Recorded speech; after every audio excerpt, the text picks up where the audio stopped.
Well, good afternoon. This is a great day for Urbana. We have trees that are going to bloom, so we'll have a series of celebrations here, and every time you come, it's going to look better and better.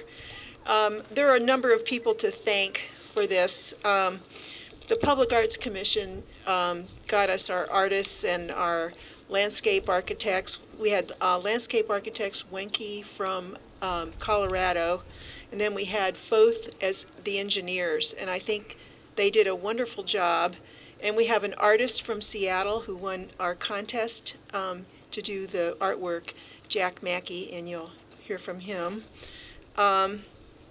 So I would like to thank all the people that worked on this. Our Public Works Department, headed by Bill Gray. He's not here today, but we have a wonderful staff in Urbana, and they do beautiful work. And this is the beautification of a body of water that was kind of neglected, and it had barbed wire on it, and a chain link fence with barbed wire on top, and we thought we can do better than that.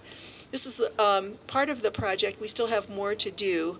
The beautification was done by the university in their part of the creek, and then by the city of Champaign. I am a little biased, but I think the Urbana part is the most beautiful. So thank you all for coming. Thank you, Mayor Persing. I'd like to also introduce you to Steve Ruck, who represents CCDC, who gave us a large contribution for this park. So if Steve Ruck would like to join me on the stage.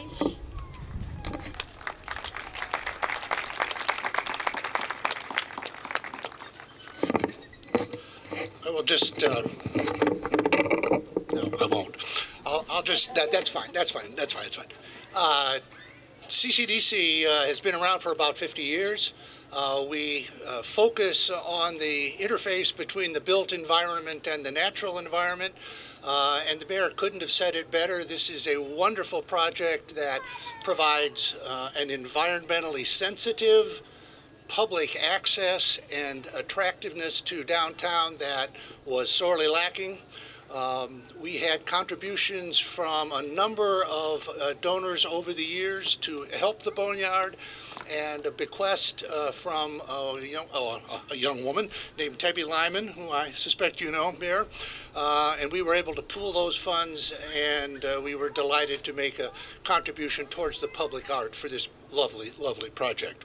And we'll do a little symbolic handover of the contribution.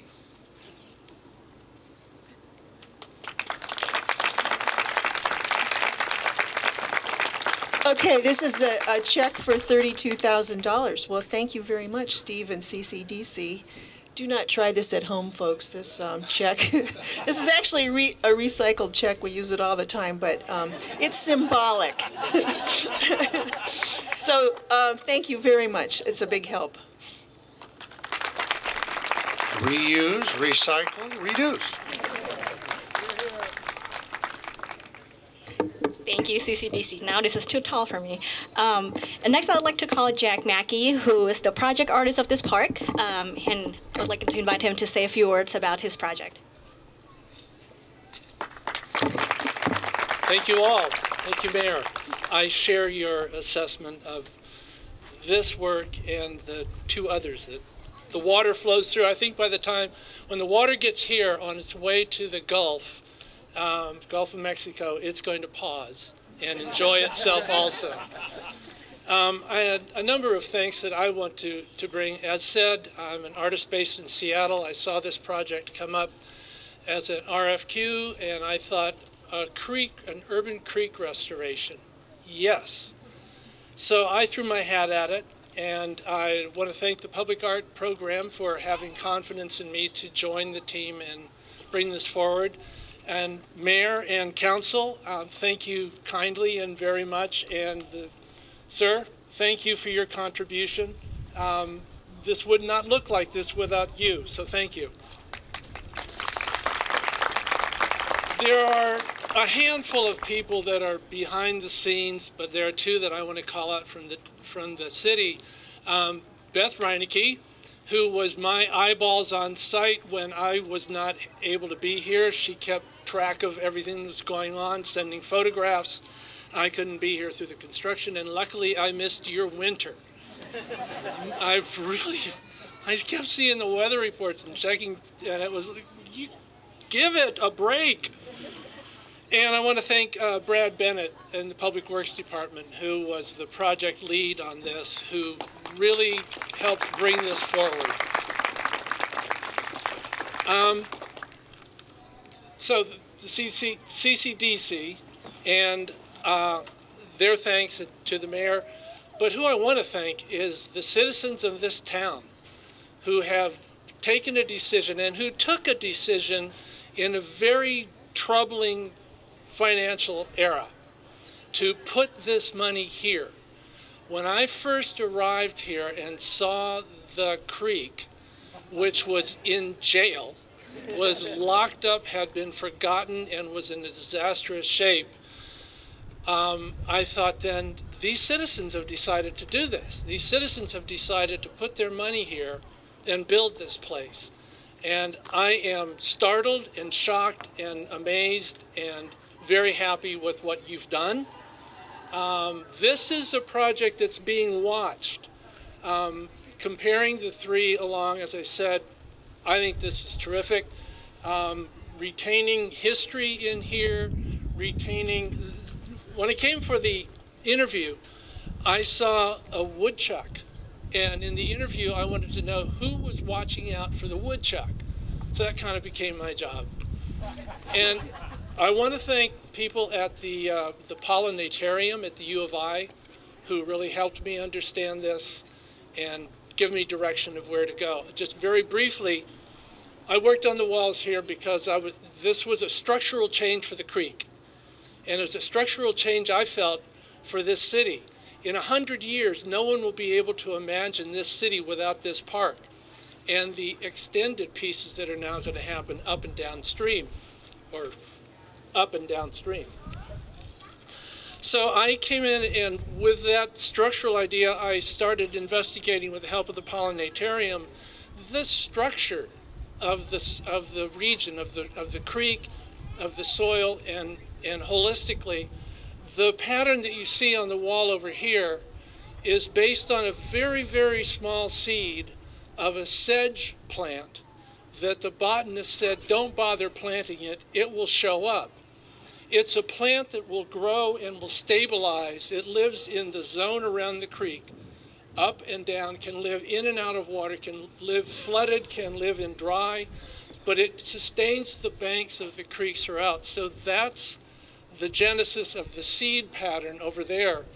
Behind us are springtails, which, to give you a sense of their actual size, if you pulled up a cubic yard of soil out of the Midwest, you would find 30 to 40,000 of them. They're in the soil, the very tiniest pieces of the structure of this place that move the bacteria through the soil to all of the different plants and other organisms in the soil. You'll see that on the tail it hooks underneath, hence their name. When they are threatened or they want to move, they just spring that tail, boing, and they're over there, which the distance that those guys travel is, I mean, it's here to beyond Champaign in the distance that they would travel with their size. And lastly, along the shoreline here, you'll find diatoms, which are the tiny structural pieces of the creek that stabilize its alkalinity, that stabilize the water. So the very smallest pieces became the structure to build the walls and the creek edge through here. There's a pocket of fish over here. I was in last night. There was a great blue heron fishing over here that was a little, go away, I'm working. But again, thank you very, very much. And the last thanks I want to give are to my mom and dad, because today's my birthday. So happy birthday to us all. Thank you. Thank you, Jack Mackey, for tying this structural event into the natural history of the prairie of Illinois. And we have a small token of appreciation for you, a plaque presented to Jack Mackey by the City of Urbana in appreciation of his work on the Boneyard Creek Improvements Project, April 11th, 2015. Thank you so much. Thank you, ma'am. Thank you so much. Thank you. I'm Brandon Boyes. I'm the Economic Development Manager for the city. And in addition to the art that was really baked into this redevelopment by Jack Mackey, by the contributions of CDC, and by our public works and the engineering firms and contractors who actually did the construction, the Public Art Commission has added some additional features. If you haven't seen the map that highlights all these features, it's available up at the Orange City tent. We're going to start a tour here at 1 p.m. too, led by Jack Mackey and Beth from the city, who are going to take folks through, and you can really look in detail at some of the features that Jack mentioned. And we'll be meeting up at that orange tent at 1 p.m. In addition, you can find Athirst, which is a sculpture right over here by Sarah Deppy. And that was actually from the Public Art League, and a contribution by Mike Hosier as well that allowed that sculpture to be placed here. In addition, Urbana just completed a call for banners. So on the map you can see we have quite a few banners. The ones directly around this portion of the park were all contributed by students from the Urbana School District 116. If you travel around, you can find from Leal Elementary School, banner designs by Brian A. and Celia B. From Wiley Elementary School, Jada H. and Mrs. Ensley's second grade class. From Thomas Paine Elementary School, Katrina P., Anthony H., and Patrick L. King Elementary School, Alan N. and Paris T. From Prairie Elementary School, Miss Maxley's second grade class designed a banner, and Splash Junior Crazy Paint Studio also did. Urbana Middle School is responsible for banners from Splash Open Art Studio and Splash Digital Art Studio, as well as Yankee Ridge Elementary, Natalie P. and Brownwind G. In addition, you're going to find 2 rows of banners out on Broadway on the opposite sides of the street, because this park does extend all the way to Broadway Avenue. So if you've never walked all the way through, please experience that feature. We have works by Beth Darling, and those are acrylic paintings of local gardens. Beth is a resident of Urbana. And we also have hot air balloons by Paula Camille, and that's a passion for the natural balance of all living things is what motivated Paula to make these sort of floral air balloons. They're an interesting feature. I'd encourage you to go check that out. And I'm going to turn things back over to Pauline. She's going to tell you just briefly about the rest of the things that are going to happen today here at the park, and then we'll wrap up. Thank you.